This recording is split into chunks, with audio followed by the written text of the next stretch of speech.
Umsansa nobusoloko uphakathi koluntu kulommandla ngoku sele ubaliswa njengentsomi phakathi kwezilali. Ngoku bayakwazi ukuba bafikelele kwiinkonzo zikarhulumente ezikolweni bahambelane nemigidi ngapha koloyiko lokuba bangarhaxwa xa bebuyela emva emakhaya.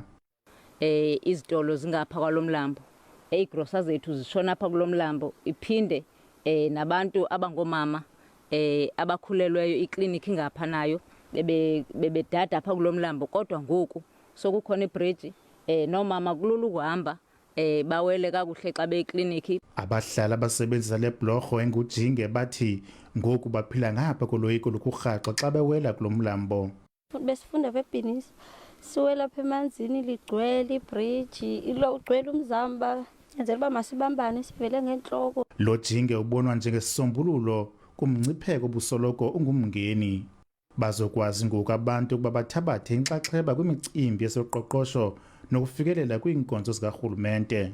Edibanisa ke yenza uba abantu abahlala phaa besizwe sakaMadiba bakwazi ukwenza izinto zabo zokuhlala, ezemfundo nezompilo, bakwazi futhi ukwenza nezinto zabo zoqoqosho bosebenzisa yona. Ikwaluncedo ke nakwezokhenketho.